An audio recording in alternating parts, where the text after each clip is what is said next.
दुकानदारों को उजाड़ने से लेकर ये काम कर रही है। सबसे बड़ी जो बात है, समझने वाली बात है कि सरकार कह रही है कि अतिक्रमण हुआ है। ये अतिक्रमण के नाम पर आपके दुकान को उजाड़े जा रहे हैं। तो मैं कहना चाहता हूं कि अतिक्रमण क्यों हुआ है। दुकानदार, फुटपाथी दुकानदार पहले से मांग करते रहे हैं कि खाली जमीनों पर फुटपाथी दुकानदारों को बसाने की व्यवस्था किया जाए, लेकिन वो सरकारी जमीन है।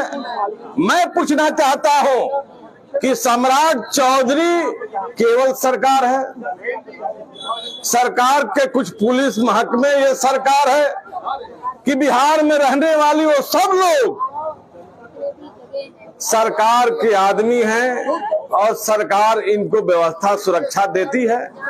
हमारे देश का संविधान कहता है कि हम सबके सुरक्षा, यहाँ लोग कल्याण करने के कल्याण के ख्याल से सरकार बनाई गई है, लेकिन गरीबों पर लाठियां चलती है, बुलडोजर चलता है और सरकार को हटा। इसके पीछे की जो मंशा है सरकार को, कि पीछे की जो जमीन है, बड़े लोगों की जमीन है, उसके सामने से इनको हटा दिया जाए।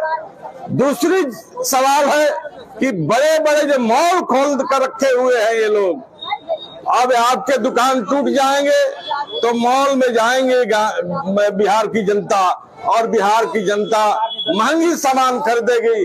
आपके यहाँ जो सस्ते दाम पर उनको सामान मिल जाता है, तो गरीबों को यहाँ से ग्राहकों को मॉल में भेजने की कोशिश होती है।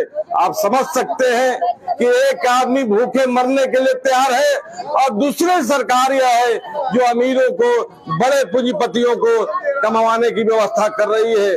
और आपको मान लेना होगा कि यह सरकार गरीब विरोधी सरकार है, और इस गरीब विरोधी सरकार के साथ आपका क्या सलूक होगा ये आपको तय करना होगा। बिहार की जनता ने इस बार 243 विधानसभा के अंदर 202 सीट भाजपा गठबंधन को दे दिया है, जो बुलडोजर चला रहा, और सबसे छोटी ताकत विपक्ष को दिया है, जो 35 लोगों का संख्या है। आप समझ सकते हैं कि ये 202 सीट जो विपक्ष सत्ता पक्ष को मिला है, और इस घमंड में आकर ये आज बुलडोजर चला रही है। मैं पूछना चाहता हूं कि सरकार कहती है, सरकार का कानून है कि हम जब तक गरीबों को बसाने की व्यवस्था नहीं करेंगे, उनको हटाने का हमें कोई अधिकार नहीं है। विधानसभा के अंदर कई बार मुख्यमंत्री ने इसका जवाब दिया है, लेकिन इसका कोई ख्याल नहीं है। उसको घमंड हो गया है कि हमको तो जनता कुछ भी करे, जनता तो हमको चुन ही लेती है।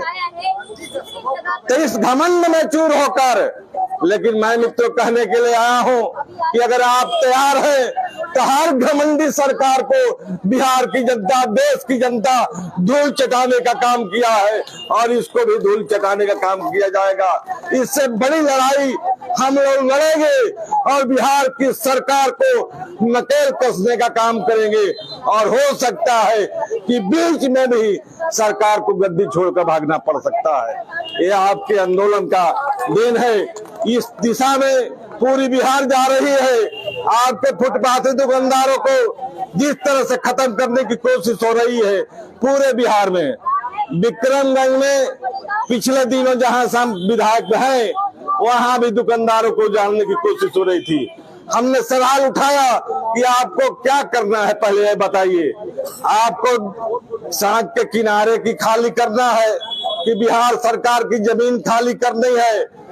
तो अगर दोनों काम करेंगे तो हम आपके साथ हैं, लेकिन भेदभाव जब भी होगा हम दुकानदारों के साथ खड़ा रहेंगे, गरीबों के साथ खड़ा होंगे, जनता के साथ खड़ा होंगे। और इसका जवाब एसडीओ को नहीं मिला, और तब से एसडीओ आज भी दुकान को हटाए जा रहे हैं, लेकिन एसडीओ रोड पर नहीं जा रहा, नहीं तो लाठी लेकर जा रहा था। भाकपा माले जैसी पार्टी, गरीबों की पार्टी, आपके हर ये न्याय उचित मांगों के सवाल पर खड़ी रहेगी, आपके आंदोलन के साथ मजबूती से खड़ी रहेगी। आपका अगर शरीर पर लाठी बजेगा तो हम वहाँ खून बहाने के लिए हमारी पार्टी खड़ी रहती है। और इसलिए मैं कहना चाहता हूँ कि भाकपा माले को, ये लाल झंडा को जितना आप मजबूत करेंगे, गरीब उतना ही सुरक्षित रहेगी बिहार की धरती पर। भाकपा माले और लाल झंडा कमजोर होगा, गरीबों पर हमला बढ़ेंगे। इसलिए मित्रों, आपको ये जानना होगा, ये समझना होगा, ये लड़ाई आपकी लड़ाई है और ये सरकार पूरी तरह से अमीर पक्षीय, सामंत पक्षीय, जमींदार पक्षीय सरकार है। ये सरकार आपकी नहीं है। भले आप जितना भी गरीब जनता वोट देकर इनको जिता दी हो, लेकिन गरीबों की सरकार कतई, सेना वालों की सरकार है। ये सरकार आपकी कतई नहीं हो सकती।